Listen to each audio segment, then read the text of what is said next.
श्री राम। गुरुर्ब्रह्मा गुरुर्विष्णु गुरुर्देव महेश्वरा गुरु साक्षात् परब्रह्म तस्मै श्री गुरुवे नमः।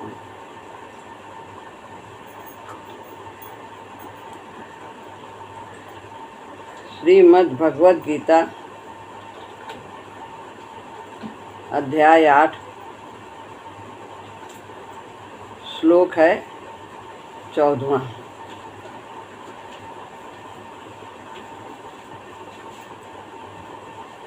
अनन्यचेतः सततं यो मां स्मरते नित्यशः तस्याहं सुलभः पार्थ नित्ययुक्तस्य योगिनः।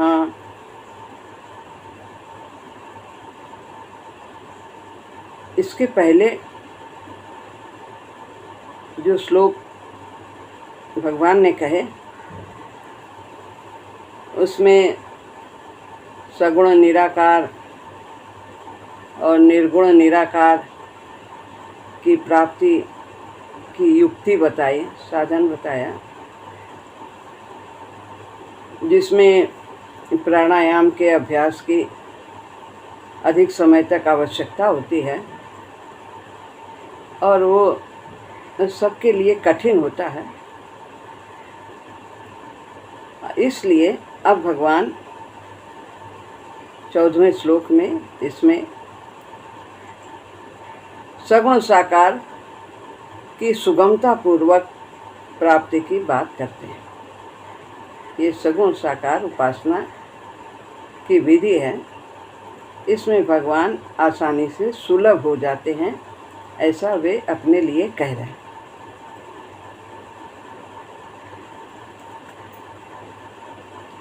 अनन्य चेता,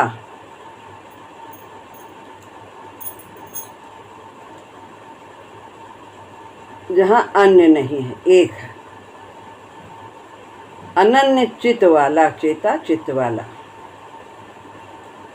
सततम निरंतर, यो यानी यह, जो, माम मेरा, स्मरति स्मरण करता है, नित्यशः यानी नित्य, तस्याहम तस्य अहम उसके लिए, अहम माने मैं, सुलभः सुलभ आसानी से प्राप्त होने वाला हो जाता है। सुलभः पार्थ हे पृथानंदन, नित्य युक्तस्य नित्य निरंतर मुझ में लगे हुए, अनन्य चित्त से, वह अनन्य चेता आया पहले तो नित्य युक्त, नित्य निरंतर मुझ में लगे हुए, योगिना योगी के लिए, जो भगवान को पाने का प्रयत्न करता है, पुरुषार्थ करता है, वह योगी कहा जाता है।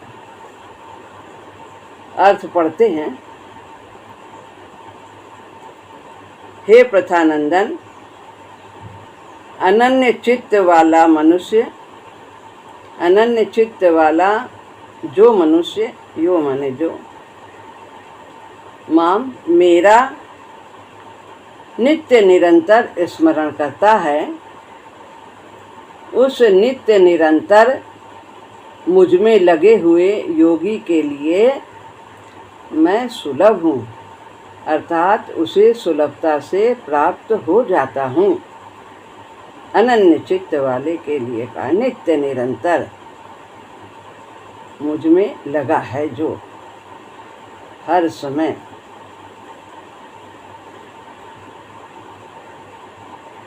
7वें अध्याय के अंत में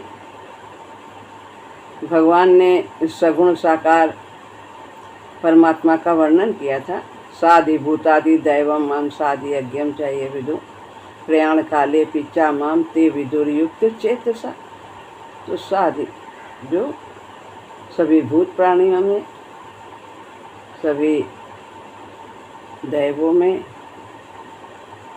और सभी यज्ञों यानी कर्मों में मुझे ही देखता है, यही अनन्य चित्त वाला होता है सगुण साकार उपासना। तो उसी का इसमें 14वें, 15वें और 16वें श्लोक में विस्तार से वर्णन किया है। अनन्य चेता, जिसका चित्त भगवान को छोड़कर किसी भी भोग में, ऐश्वर्य में तनिक भी नहीं जाता, जिसके अंतःकरण में भगवान को छोड़कर किसी अन्य का आश्रय नहीं है। लोग धन का आश्रय करते हैं, जन का आश्रय करते हैं, अपने तन के बल का आश्रय करते हैं, बुद्धि है, जाने क्या क्या कला कौशल सब, ये हमारे पास है, इससे हमारा हो जाएगा, सब कुछ बन जाएगा। जो कुछ भी है वो सब प्रभु का ही समझते हैं। तो जिसे भगवान को छोड़कर किसी अन्य का किंचित भी आश्रय नहीं है, महत्व नहीं है, वही पुरुष अनन्य चित्त वाला है। जैसे कि शिष्य गुरु के और सुपुत्र माँ बाप के परायण होते हैं, उन्हीं का आश्रय होता है, उन्हीं की कृपा समझते हैं, उनका कोई दूसरा इष्ट नहीं होता है। इसी तरह भक्त भगवान के ही परायण होता है, उन्हीं का एक सहारा है, बल है, आश्रय है, उन्हें ही श्रेष्ठ समझते हैं, उनसे बढ़कर कुछ भी नहीं है।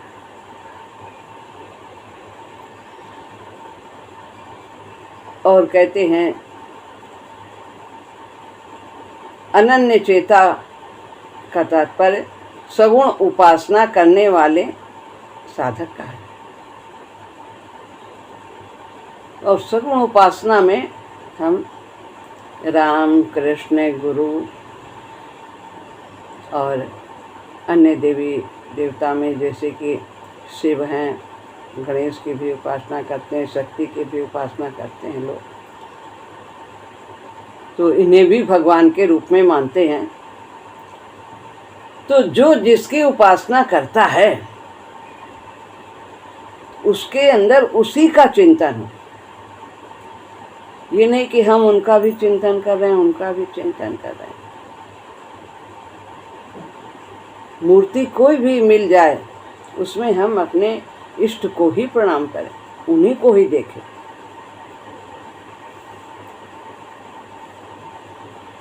दूसरे स्वरूपों को अपने इष्ट से अलग ना माने, उसी में हमारे इष्ट हैं। और अपने आप को भी अपने इष्ट के सिवाय और किसी का ना माने। क्या सोचना है कि सर्वत्र प्रभु हैं, मैं भगवान का ही हूँ और भगवान ही हमारे हैं। यह अनन्य चित्त वाला व्यक्ति है। अब कहते हैं, जैसे पहले भी कहा तो कि मैं किसी को ये नहीं कहता कि मेरी ही उपासना करो, जिसकी जिसमें श्रद्धा है मैं उसको उसी में लगा देता हूँ। लेकिन जो श्रद्धा है उसमें यदि हमारा भगवत भाव होता है, इष्ट का भाव होता है, तो वो प्रभु की ही उपासना हो जाती है। तो चित्त कहीं और न जाए, जिसको भी हम मानते हैं उसी में भगवत रूप देखें। अनन्य चेता, चित्त कहीं और न जाए, बस एक में, वही सब में। सततम यो माम स्मृति नित्य सह। अब आगे कहते हैं सततम, यानी कि निरंतर। दो बातें कही हैं, सततम भी कहा है और नित्य सह भी कहा। तो जरूर कुछ अंतर है, तभी भगवान ने दो बातें कही। सततम का अर्थ है जब से हमारी नींद खुलती है और प्रगाढ़ नींद आने तक उसका स्मरण बना रहे, चाहे जप के द्वारा हो, चाहे कार्य में प्रभु का कार्य समझें, चाहे हम प्रभु के गुणों का चिंतन करें, प्रभाव का चिंतन करें, तो किसी भी प्रकार हम उनका चिंतन करें, जगने से लेकर सोने तक बराबर प्रभु का चिंतन बना रहे। इसीलिए गुरु जी ने हमें नाम जप के लिए कहा है कि निरंतर नाम जप के द्वारा ये क्रिया सुलभ हो जाती है। तो नाम जप सदैव मानसिक तो बना ही रहना चाहिए। कार्य करते हुए भी हम ये कार्य कर सकते हैं जप का। और नित्य सह का अर्थ है कि जब से होश संभाले मृत्यु पर्यंत तक प्रभु का स्मरण करते रहें, उनकी कृपा का अनुभव करते रहें। अनुकूलता हो या प्रतिकूलता हो, केवल यह उसकी कृपा ही है। वो कृपा के अलावा और कुछ करते ही नहीं, और अकारण कृपा करते। कबहु की कर करुणा नर देही, और देत ईश बिन हेतु सने। बिना कारण बिना हेतु प्रभु ने हमें इतना उत्तम मानव शरीर दिया। हमने उसके पहले कोई भजन यज्ञ दान आदि कुछ नहीं किया। जब जानवर थे, पक्षी थे, क्या थे, फिर भी इतना उत्तम शरीर दे दिया। क्योंकि हम सब उनकी संतान हैं और वे हम सबको बहुत प्यार करते हैं, प्राणी मात्र को, और अपने समान बनाना चाहते हैं। तो यह सततम और नित्य सा दोनों शब्दों को भगवान ने कहा है। सततम यानी कि जब से हम जगे और सोने तक बराबर प्रभु का स्मरण बना रहे, और नित्य सह यानी कि जीवन पर्यंत मृत्यु आने तक उसकी याद बनी रहे, उसकी कृपा का अनुभव करते रहे। तस्याहम सुलभा पार्थ नित्य युक्तस्य योगिना। ऐसे नित्य निरंतर युक्त योगी के लिए मैं सुलभ हूँ, आसानी से मिल जाता हूँ।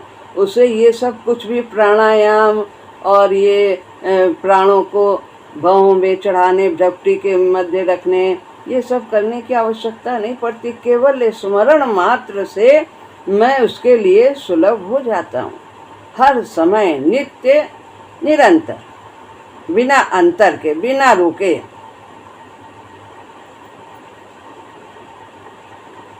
ऐसे नित्य युक्त योगी के लिए मैं सुलभ हूँ।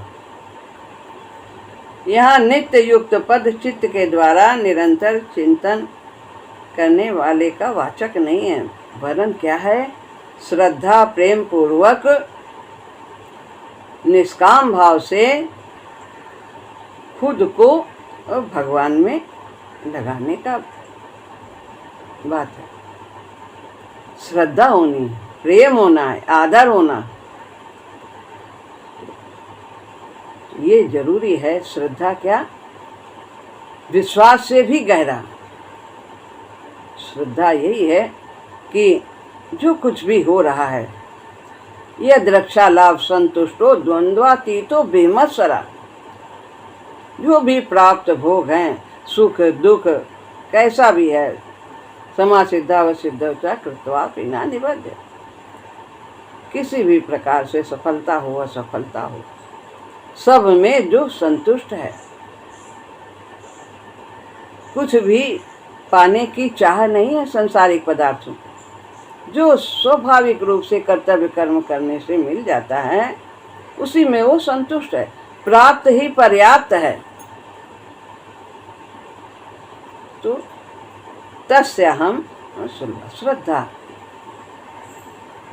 श्रद्धा बहुत आवश्यक है। जब श्रद्धा है तो प्रेम भी है, आदर भी है। जैसे कोई ब्राह्मण अपने में स्थित रहता है, वो जानता है, उसे याद करने की जरूरत नहीं होती है कि मैं ब्राह्मण हूँ।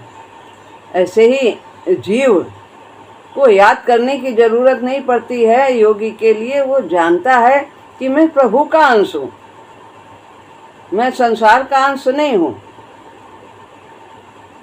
तो इसी भांति उसे हर वक्त याद रहे, याद करने की जरूरत नहीं है। स्वतः ही स्वयं उसका चित्त भगवान में स्वाभाविक लगा रहता है, जब उसे यह बोध होता है कि मैं परमात्मा का ही अंश हूँ।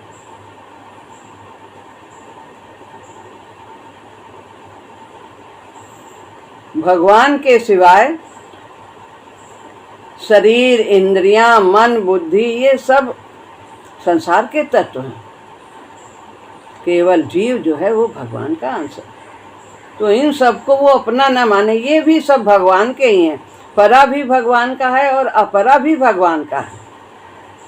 मैं भी भगवान का हूँ और ये सब कुछ जो है तन से लेकर के संसार सब कुछ परमात्मा का है। अपना कुछ भी नहीं मानता है ऐसा योगी। लेकिन यदि हम अपना शरीर को भी मानते हैं, भगवान भी मेरे हैं, तब ये कार्य कठिन हो जाता है। सब कुछ भगवान का। परंतु भूल के कारण मनुष्य अपने को भगवान से और भगवान को अपने से अलग मान बैठता है। अपने शरीर का तथा शरीर को अपना मान लेता है कि ये मैं हूँ, मैं शरीर हूँ और ये शरीर मेरा है। तो इस कारण ये जो धारणा है वो हल्की हो जाती है कि जीव परमात्मा का अंश है। जब हम शरीर को भी अपना मानते हैं तो मैं भगवान का अंश हूँ, यह बात हमारी फीकी पड़ जाती।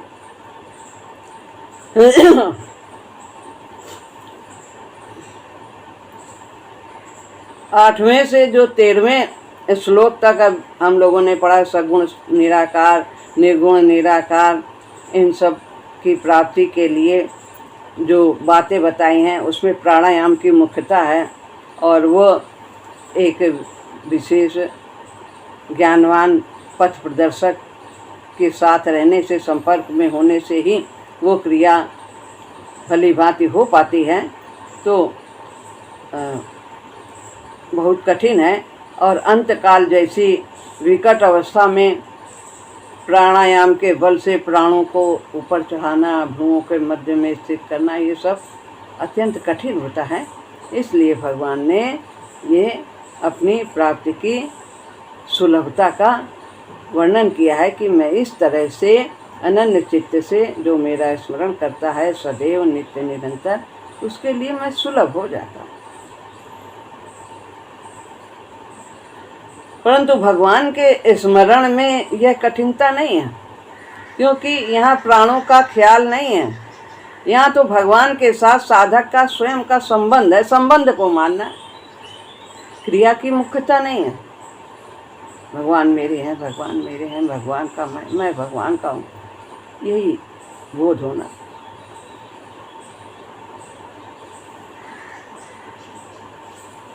इस संबंध से इंद्रिय, मन, बुद्धि, प्राण आदि की जरूरत ही नहीं है।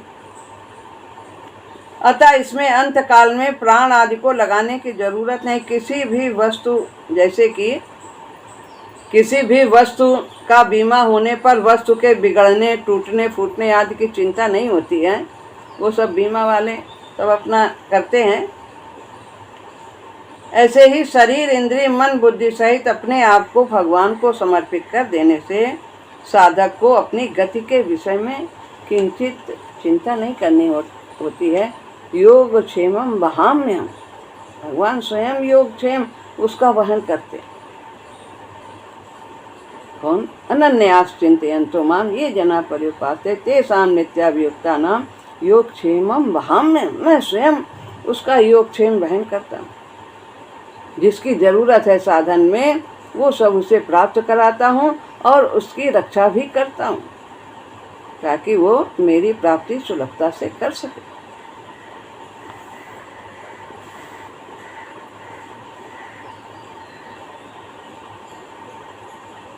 यह साधन क्रियाजन्य नहीं है, जैसे प्राणायाम में सब प्राणों को ऊपर चढ़ाना, ब्रह्मरंध्र से फिर निकालना, ये सब क्रिया नहीं करनी है, या अभ्यास करना।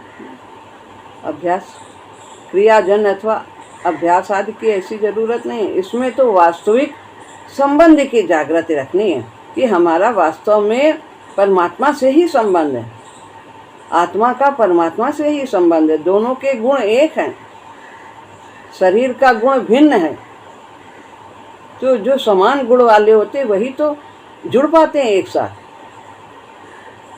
तो ये संबंध को जानना है, इसको बनाए रखना है। अतः इसमें कठिनता कहीं भी नहीं है।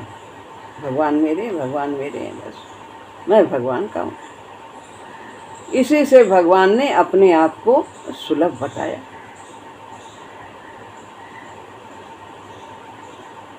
सत्यतम अब बताते हैं, सत्यतम यो माम स्मृति नित्य सा। एक होता है करना और एक होता है होना। एक हम कार्य करते हैं, क्रिया करते हैं, और एक स्वतः ही हो रही, जैसे पाचन क्रिया, सांस लेना, ये सब स्वतः ही हो रहा। और अन्य कार्य हम करते हैं, क्रिया करते हैं, कुछ भी धंधा करते हैं, भोजन बनाते हैं, कार्य करते हैं, गृह कार्य करते हैं, कुछ भी उसमें करना। जो करते हैं वह क्रिया है और जो अपने आप होता है वह स्मरण है। तो स्मरति नित्य सा कहा है, स्मरति। तो स्मरति करने के लिए कि तू जो भी करता है, जो भी दान देता है, जो भी यज्ञ करता है, जो भी तप करता है, वो सब मेरे लिए कर।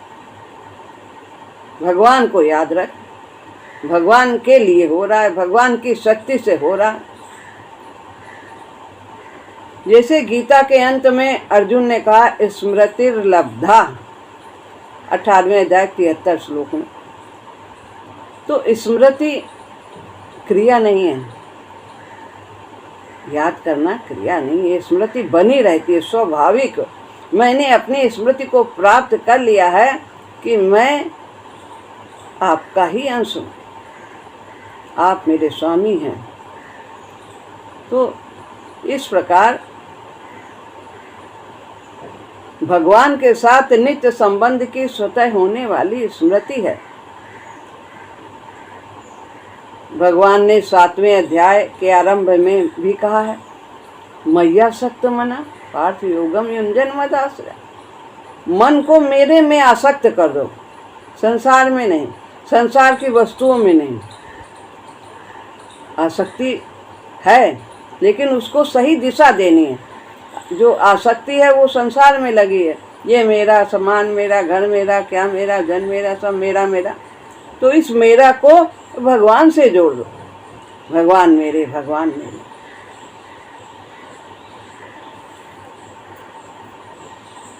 केवल भगवान को ही अपना और अपने लिए मानने से साधक में भगवान के प्रति प्रियता उत्पन्न हो जाती है, अपनापन हो जाता है। तो फिर जो मेरे हैं, जो अपने हैं, जिनको हमने अपना माना है, उनकी तो चाहे संसार के में हमने किसी को माना है, कितनी याद बनी रहती है। ऐसे भगवान को अपना मान ले तो सदा स्वाभाविक स्मरण बना रहेगा।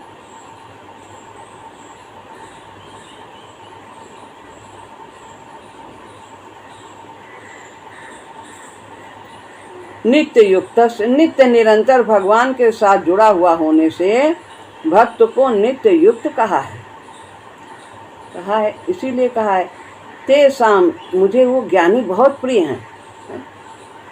जो 4 भक्त हैं उसमें से ज्ञानी प्रिय हैं। क्यों?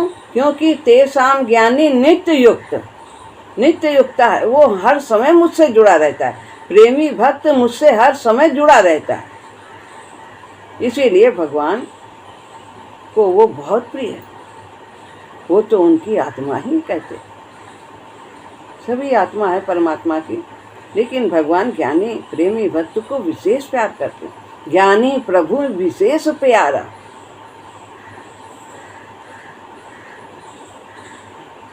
तस्याहम सुलभा पार्थ। भगवान ने यहाँ अपने को सुलभ बता दिया, जो हर समय भगवान से जुड़ा रहता है। लेकिन वासुदेवा सर्वमिति स महात्मा सुदुर्लभ, लेकिन महात्मा बहुत दुर्लभ है और अपने को सुलभ बता दिया। कौन सा महात्मा? जो सब में भगवान को देखता है। तो महात्मा दुर्लभ है, लेकिन भगवान सुलभ हैं। भगवान सुलभ क्यों है? जब हम संसार को महत्ता न देकर के भगवान को महत्ता देते हैं तो वे हमारे लिए सुलभ हो जाते हैं। लेकिन संसारी प्राणी संसार को ही अधिक महत्ता देते हैं। विशेष बहुत बिरले ही हैं जो भगवान को महत्व देते हैं, उन्हीं का प्रभाव समझते हैं। तो ऐसे व्यक्ति, ऐसे महात्मा बहुत दुर्लभ हैं। लेकिन यदि हम भगवान से निरंतर जुड़े रहते हैं तो वो हमारे लिए सुलभ है।